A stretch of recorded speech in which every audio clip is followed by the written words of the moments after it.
working with our clients and controlling our emotions.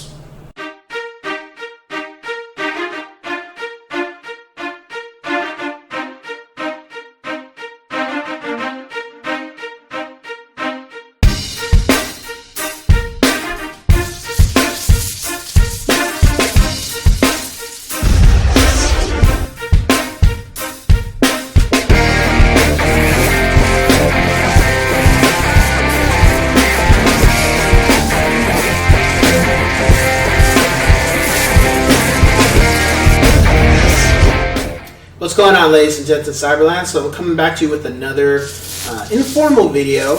One thing that I've learned as a realtor and something I like to share with you as potential clients as well as other realtors, because I'm pretty sure we all have kind of dealt with this one way or another. So, emotions. Controlling your emotions.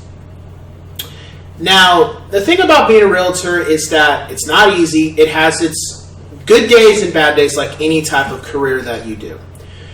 However, at times, because you're going to have a client who's either trying to buy a home or trying to sell a home, it can be a little stressful for them because there could be mitigating factors in regards to maybe they don't want to sell their home or they have to sell this home to get into their new home, a contingency situation. Or it could be the fact that they really want the house and they're concerned that the escrow might fall out or they may not be able to get it or something, just a lot of emotions going through. And as a realtor, your job is to make sure that you control those emotions with them, is that you lead the charge, you let them know that you're here for them, you let them know that you're going to do everything in your power to make sure that they're able to sell the home and get into the house that they need, or sell the home and get the money that they're trying to get, or get into the home they really want, being able to buy it and they don't fall through an escrow. And sometimes that means having to, even when you kind of get a feeling like things may be a little on the bad side in regards to escrow, like they could be coming close to losing the falling out of escrow from a situation going on with the seller. They don't like this or they don't like that, or they're not willing to compromise, or your buyers are not really fully willing to compromise, that it can cause that. And even with that, yes, you want to be truthful and you want to state the facts, but every time you do that, you want to be stating it in as best as possible in a positive way to let them know, to not discourage them, or to also not have them start feeling in a negative light in regards to like, oh, this isn't going to work or something's going to happen, maybe this wasn't the best course of action. At the end of the day, it is up to them in regards to their decisions about how they want to proceed.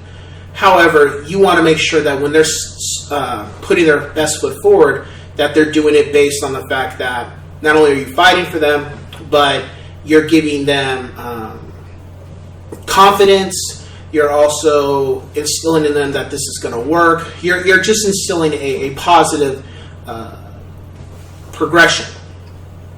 You don't want to be the person that, oh, this is going to fall apart, this isn't going to work, oh, this was a waste of time.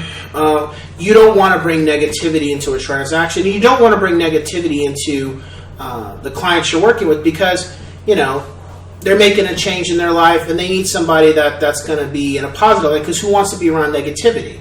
Even if the situation, the information is factual, you don't want to spin it in a negative way. You want to say, hey, this is what's going on, but this is what I'm doing. Or this is what's happened, but this is what I'm doing. Or this is what I've done. Or this is what we can do.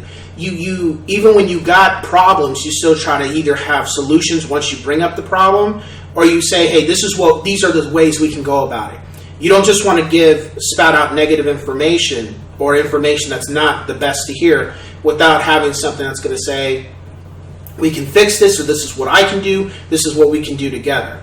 Because as long as you do that, then your clients could still feel a little wary about the escrow, about what's going on, but they still have confidence in what you're going to do and what you're going to try to do to make sure that we can get whatever situation that came up on the table resolved. Because I gotta, from my experience, no escrow is just simple. There's always going to be some type of hiccup, whether it's these documents haven't been signed and they need to be signed, or they should have been signed, or this information was not given in the right amount of time, so now we have to fast track, and we can't, you got to do whatever you can to make sure that if the escrow falls apart, it's not because of something you did, and it's not because of something that your clients were privy to. It fell apart because of the other side. And sometimes you have to fight for the other agent. Sometimes you have to put aside however your ego feels about, well, this isn't my job, I shouldn't be doing this.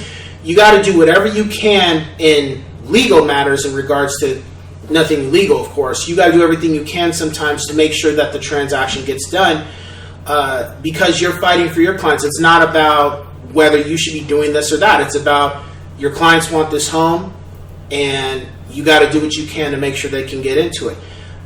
Regardless if a third party person doesn't want to do their job or is not fully doing their job, or regardless if the other agent isn't fully doing their job, or the seller's being difficult, or the buyer's being difficult, you got to do what you can to make sure that the transaction still goes forward with your client, because you did everything in your power, even if that means having to take on a task that's not part of your job.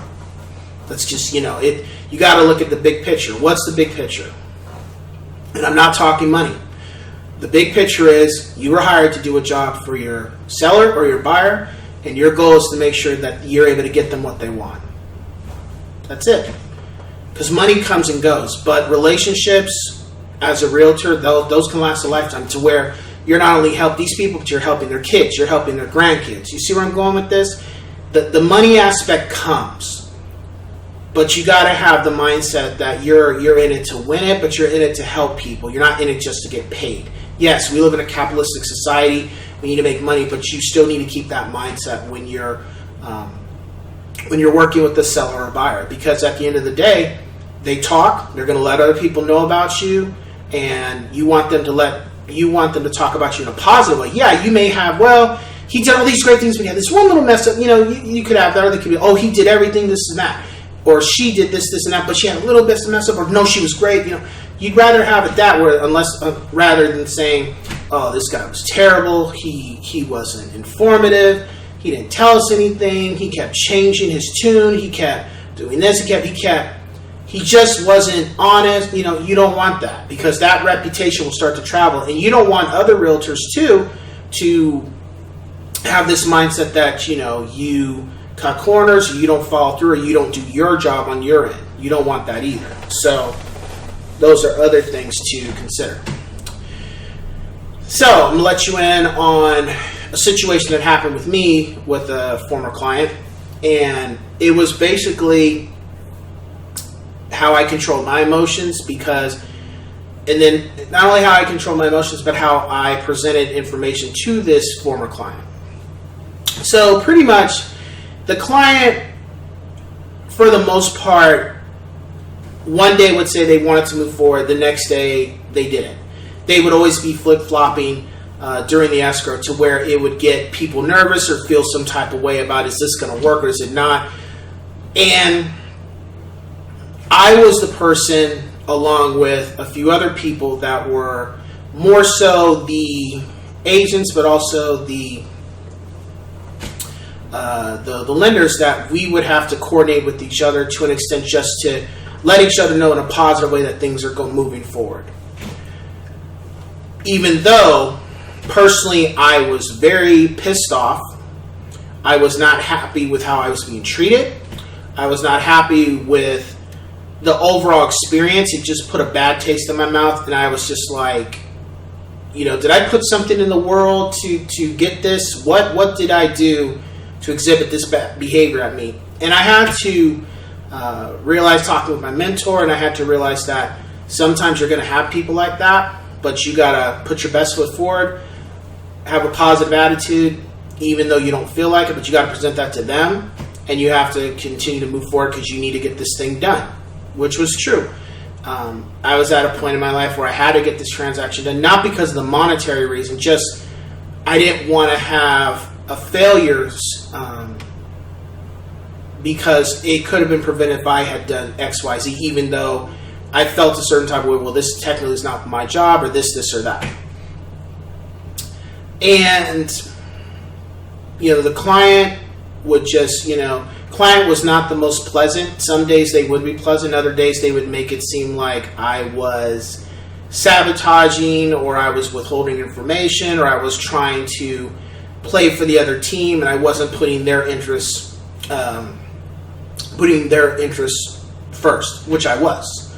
I did everything I could to put their interests first, but to them, it didn't matter.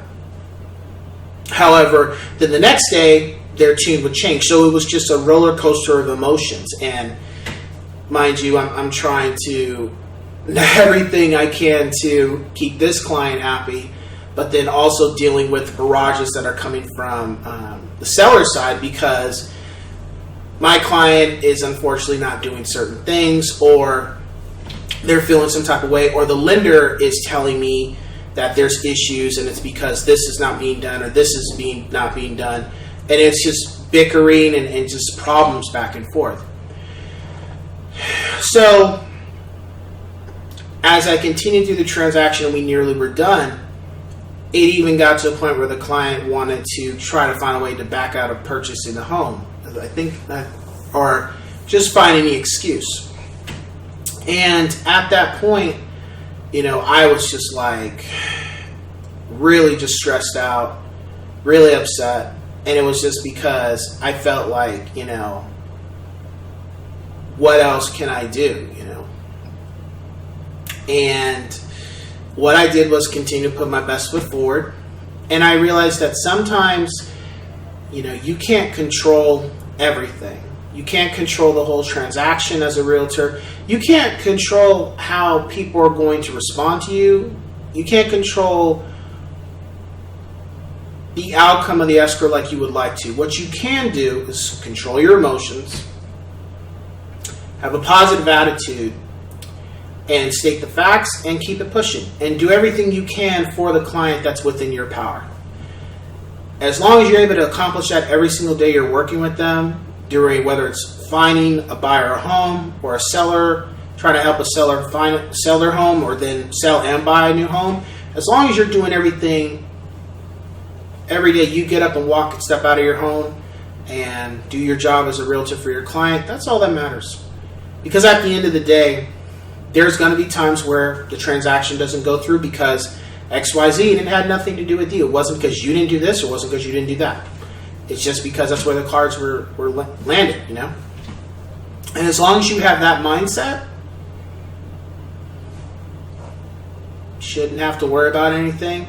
It's a drag, though, because when you work hard and you want to see the fruits of your labor, it's the truth. However, you have to accept the fact that not everything's in your control, and sometimes you can fall out escrow or things just don't work out with the client because something could be going on with them, or it's just not a great fit like you thought it was, or they feel some type of way, or they could just be crazy, mentally ill. Who knows? You'll never know the full story. You just have to keep in the back of your mind that you did everything you were supposed to do. And that's all that matters. So, that's my thoughts on the story, and as well as the emotional side of being a realtor and trying to work with people and trying to keep their spirits high even when they feel like it's bleak. Like there's no light at the end of the tunnel when actually there is. So if you have any questions, feel free to send me an email or shoot me a text or a phone call. Love to be able to work with you and make your dreams become a reality. Anyway, take care.